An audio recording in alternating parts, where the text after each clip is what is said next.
3 के हमारा परिवेश पाठ्य पुस्तक से पाठ 2 का पास पड़ोस का अध्ययन करेंगे। तो आइए इसमें सबसे पहले हम लोग पाठ का सस्वर वाचन करते हैं। इसके लिए सबसे महत्वपूर्ण है कि आप सभी लोग ध्यान से सुनिए। अरे क्या हुआ, काका झोपड़ी से बाहर क्यों भाग रहे हैं? पास में खेलते हुए रमन ने विवेक से कहा। हाँ देखो, इरफान काका की झोपड़ी तो गिर रही है, अभी तक तो यह ठीक थी, यह कैसे हुआ? वहीं खड़ी राधिका बोली, काका को चोट तो नहीं आई, उनके घर का सामान भी दब गया होगा। चलो चलो हम सब उनके पास चलते हैं। रमन, विवेक और राधिका भागकर काका की झोपड़ी के पास पहुंचे। तब तक काका के सभी पड़ोसी भी इकट्ठा हो गए थे। पड़ोस की सरला दीदी भी वहां पहुंच गई। दीदी ने कहा, काका क्या हुआ, इतना घबरा क्यों रहे हैं? इरफान काका ने कहा, अरे मैं अकेले क्या करूं, कुछ समझ में नहीं आ रहा है। मेरी झोपड़ी गिर गई है, तुम्हारी काकी और जावेद भी यहाँ नहीं है, सारा सामान दब गया है, कैसे निकालूंगा, कहाँ रहूंगा? बारिश का मौसम भी है, मुझे जल्दी ही सब कुछ संभालना है, इतनी जल्दी में सब कुछ कैसे होगा? इरफान काका अपने पड़ोसियों की सदैव मदद करते हैं। उनको परेशान देखकर सभी चिंतित थे। काका के पास सभी इकट्ठा होकर पड़ोसी बोले, आप चिंता ना करें काका, आप अकेले नहीं हैं, हम सब आपके साथ हैं। सभी मिलकर काका की झोपड़ी ठीक करने की बात करने लगे। सभी ने मिलकर झोपड़ी में दबे सामान को बाहर निकाला। तनवीर चाचा ने कहा, मेरे पास सूखे बांस हैं, मैं ले आता हूँ। सरला दीदी ने अपने घर से पुआल लाकर दिया। सभी मिलकर काका की झोपड़ी बनाने लगे। सरला दीदी ने पड़ोस के राकेश और मोहन चाचा को भी फोन करके बुला लिया। सभी ने मिलकर बांस गाड़े, पुआल से छप्पर बनाया। रमन, विवेक और राधिका ने टूटे सामान को छांटकर अलग किया, घर के सामान को ठीक से लगाया और घर की साफ सफाई की। रमन ने पूछा, यह कूड़ा कचरा कहाँ रखा जाए? सरला दीदी ने कहा, इसे घूर के गड्ढे में डाल आओ।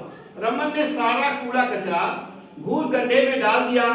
यह काम हो ही रहा था, तभी विवेक के पापा पेड़ा और पानी लेकर आए।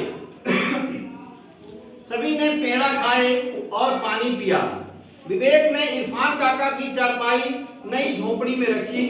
राधिका ने अपने घर से लाकर साफ चादर बिछाई। काका उस पर बैठे, उनकी आंखों से आंसू छलक रहे थे। राधिका बोली, इस बार ईद में काकी की सेवइयां बहुत मजेदार बनी थी, मैंने तो बस एक ही दिन खाई थी। उदास होकर विवेक बोला, भाभी ने ईद में बहुत ही स्वादिष्ट खाना भी बनाया था। तनवीर चाचा बोले, सरला दीदी, होली में आपकी घर की गुजिया भी बहुत मजेदार बनती है। राधिका, विवेक और रमन एक साथ बोले। सभी होली और ईद की बातें याद करके हंसने लगे। थोड़ी मुस्कुराहट काका के चेहरे पर भी आई। अब उनकी घबराहट भी कम हो रही थी। सभी काका को सलाम करके जाने लगे। इरफान काका भावुक होकर बोले, आप सभी ने मेरी मुसीबत को अपना समझकर मेरी मदद की है। आप लोगों की इस मदद को मैं सदैव याद रखूंगा। एक साथ सब बोले, काका हम सब पड़ोसी हैं, हम सदैव ही एक दूसरे की मदद करेंगे। काका मुस्कुराए, बाकी लोग भी खुशी खुशी अपने घर को चल दिए। कहानी समझ में आ गई आप लोगों को? चलिए अब हम आप लोगों से कुछ प्रश्न पूछेंगे। इस प्रश्न का जवाब जिसको पता होगा वो हाथ उठाएगा और यहाँ पे आकर के उससे हम बात करेंगे, ठीक है?